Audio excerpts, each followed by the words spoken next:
سلام، به اولین قسمت از پادکست باربار خیلی خوش اومدید.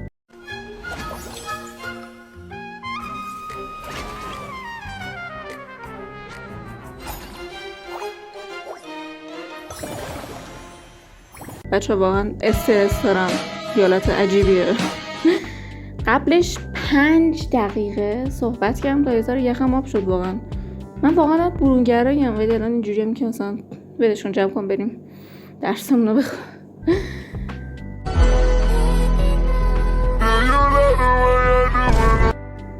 سخته عروسک گردانی، واقعا سخته بچه، شغل سختیه واقعا، دست آدم درد میگیره، عرق میکنه و شرایطی که من توشم باید ببینین، مثلا دستم داره پاره میشه. خیلی خوشحالم که اینجا نمیدونم حالتون خیلی خیلی خیلی خیلی خیلی خیلی خوب باشه و بابت اینکه یه ذره دارم ناشیانه عروسک گردانی میکنم معذرت میخوام بچه، من هیچ سررشته‌ای ندارم، صرفا یه ایده هست. یعنی بعضی وقتا میادم میره تا دستم باید تکون بدم که این عروسک حرف بزنه و امیدوارم که حالتون خیلی خوب باشه، شاد باشین، خوشحال باشین، حال دلتون خوب باشه. اگرم خوب نیست امیدوارم که این ویدیو شاید بعدش یه ذره حالتون رو بهتر کنه. یکی از هدفهای من کلا اینه که حس خوبی بگیرین، حس خوب. امیدوارم که اینجوری باشه واقعا. و خب بابت کیفیت نور، صدا و تصویر خیلی معذرت میخوام ازتون.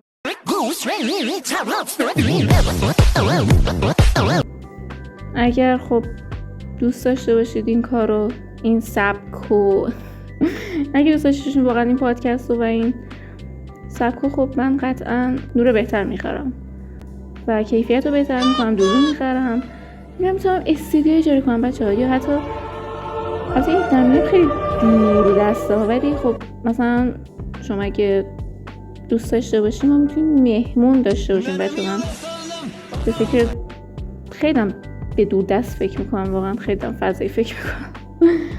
ولی خب منظورم اینه که ما میتونیم مهمون داشته باشیم، مهمونی که شما دوست دارید. اصلا خودم معرفی نکنم، واقعا عقل کل. آخه بچه من اسمم باران پرومکسه و در طول به مرور زمان متوجه میشین که من چیم و کیم. حالا چیم و کیم خدا چه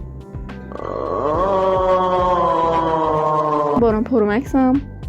از اول دوست داشتم که یوتیوب رو شروع کنم و خب نمیدونم با چهره باشم میخواستم شروع کنم مثلا یه کانتنت دیگه، یه سبک دیگه، ولی خب نشد و در جای رندوم این فکر رندوم به سرم زد که چرا پادکست عروسکی درست نکنم. البته الان که دارم اینا رو میگم واقعا بچه‌ها نمیدونم که شما ریاکشنتون چی میتونه باشه، میتونید دوست داشته باشین یا اینجوری باشین که مثلا برو همون جایی که بودی. یه ذره لحن صدام شبیه رباته مثلا، ولی در واقعیت اینجوری نیست. اپیزودهای بعدی واقعا صمیمی‌تر خسته شدم. 3 دقیقه است بچه‌ها، باید 12 دقیقه این ویدیو رو بگیرم. میدونید بذارید از هدفم بگم. کلن هدف من از یوتیوب اینه که شما اگر حالتون بده، ناراحتید، بعضن این شاید بتونم یه ذره حالتون رو خوب کنم. یعنی شاید اینجوری باشم که اوکی بیا با هم راحت باشیم. یعنی نمیخوام خیلی حرف عجیب غریب بزنم و البته راجب این که راجب یه موضوع مهم بذارید بگم، من اصلا راجب هر حرفی که اینجا میزنم یعنی تخصص خاصی ندارم و صرفا اینجوری نیست که آره اون چیزی که من میگم درسته. نه من دارم نظر شخصی خودم رو میگم و اصلا اینجاییم که با هم راحت باشیم. من مثل دوستتون، شما مثل دوست من، حالا نسبتای دیگه هرچی که دوست داشت. خلاصه که هدف من اینه که راحت باشید با من، راحت، احساس صمیمیت. متوجه میشی؟ بعد از این عروسک که تو دستم مشخص باشه که هدفم چیه.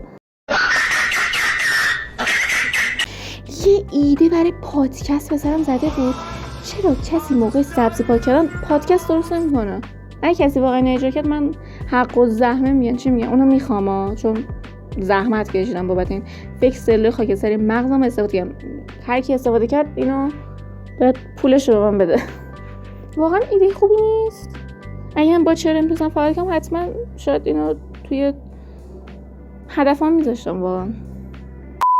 خیلی تقریب اومدم دوباره. و راجع به اسم پادکست من میخواستم بگم، یعنی توی این گزینه‌هایی که نوشتم برای توضیح دادن اسم پادکست، این که خب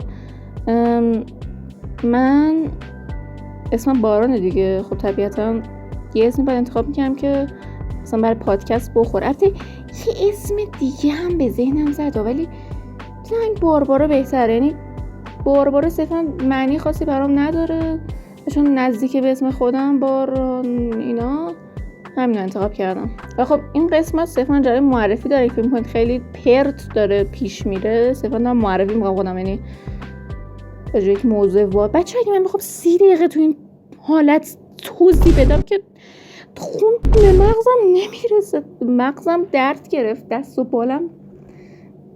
بعد این عروسکم پشم و پیلش میریزه ها، یعنی میریزه تو این دوروبر، اصلا بکنم تا 10 تا اپیزود دیگه کچل شد. بچه من واقعا فکر نکنید که همینجوری اومدم یه عروسک 13,000 تومانی از دیجیکالا خریدم و یه میز گذاشتم و یه نور. نه بچه من دهنم صاف شد، یعنی دهنم واقعا صاف شد، یعنی قبل مثلا یه جور دیگه پیش بره. و خب تو اپیزود بعدی اگه این اپیزود لال شدم، اگه این اپیزودو دوست داشته باشین تو اپیزودهای بعدی حتما چی اصلا کلا موضوع همینه که راجع به این موضوع صحبت کنم، چون که مراحل تخیلی داشت این کار. شاید فکر کنین که وای چقدر راحته، ولی بچه‌ها همین که دستم اینجاست دارم وای، یعنی واقعا نونم حلاله اگه در بیارم پول گردنم دستم. و این نکته مهم اینه که تو پرانتز اگه بخوام بذارم اینه که بچه‌ها من هیچ علمی از عروسک‌گردانی ندارم، خب و صرفا اون چیزی که از بچگی انجام میدادم، یعنی اگر کسی داره این ویدیو رو میبینه و اینجوری که عروسک‌گردانی و اینجوری که این اسکل داره این احمقا عروسک‌گردانی میکنه، من واقعا معذرت میخوام از شعورت و ببخشید. و خب من به مرزمون یاد میگیرم در کنار شما. و خب این صرفا یک دستگرمی، نمیدونم چی میتونم اسمشو بذارم، ولی خب واقعا این سه چیزا داره دستم بیاد. اینکه من اگه 30 دقیقه تو این حالت صحبت کنم احتمال بصر من دور از شما. بچه بنر کانال رو دیدین؟ خیلی هم مثل زمین میکنم. بنر کانال رو دیدین؟ اونو خودم کشیدم، امیدوارم که دوست داشته باشین و اینجوری باشین که چقدر زیباست، چون سر اون هم دستم چرا همه جا دستم درگیره، درد میکنه، عجیب. و خلاصه که موضوعات بعدی رو شما تعیین میکنین، شما میگین که چی دوست دارین چی دوست ندارین و راجع به چه چیزایی وای صحبت کنین. و خلاصه که این شما، این تویی که داری اینو تعیین میکنی عزیزم، این تویی که داری ویدیو رو میبینی، داری لطف میکنی. شما اگه دوست داشته باشین این سبکو و خب اینجوری باشین که آره باران آره باران بساز، خب من قطعا وضعیت رو بهتر میکنم، میسازم. یاد چیز افتادم، چی بود میگفت میسازیم نمیدونم میسازم، مثلا چی میسازم آخه عقب خلاصه که میخوام یه فضای گرم باشه، صمیمی باشه، با هم حرف بزنیم، دردداری کنیم، غیبت کنیم، چرت و پرت بگیم، راجع به موضوعات رندومی که مثلا فکر و ذهن منه مثلا رندوم رو در یک کس صحبت کنیم. بچه‌ها یکی از رندوم ترین موضوعات چیه؟ مثلا بخوام یک نمونه مثال بزنم که رو خودکار زده بود 1 الان یکی میاد میگه اسکل اون کر خرچه نه روی خودکار زده بود 1 و مثلا 5 دهم، بعد مثلا خودکار دیگه چیز دیگه هم نوشته بود. ولی من اینجوریام که مثلا چرا باید خودکار، مگه خودکار 1 دهم 5 دهم مگه مداد نوکیه؟ بعد مثلا به این چیزا زیاد فکر میکنم. و اگه واقعا مثلا آدم رندومی هستی میتونی که این چنل رو صاف کن. هستن همه ما این نمیخوام از اون که سر به هوا نمیخونم برای ترنبی. خلاصه از چکیده ای از حرفام بگم، این اپیزود کلا برای معرفی بود، برای آشنایی بود. من بارانم و امیدوارم که اون چیزی که تو ذهنمه و براش پلن دارم. میگم که اونم دوست، یعنی اون چیزی باشه که شما هم حسش کنین، یعنی اون حس بامزه صمیمی فلان بیسار شما حسش کنین. خلاصه که راجع چیزای مختلف ما هم صحبت کنیم بچه‌ها. و اینکه اگه این اپیزود خیلی کوتاهه چون معرفی بود و همینطور که من یخم آب نشد بچه‌ها، و اینکه ببینم مثلا شما دوست دارین واقعا مثلا اینجوری نباشین که برو خونتون باران، میتونی بری خونتون و مثلا برای دوستات مثلا این کار انجام اینجوری نباشین.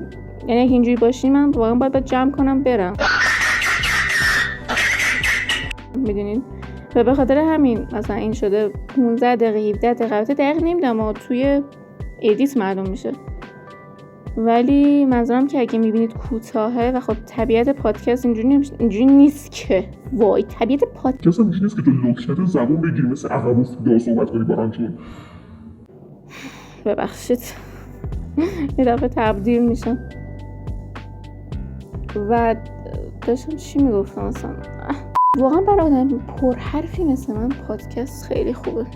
چه انتخاب هوشمندانه و این خنده های من میبینین عصبیه، واقعا عصبی نیست، استرسی، از استرس و اینکه دستم درد میکنه نمیدونم چی میشه، یعنی واقعا.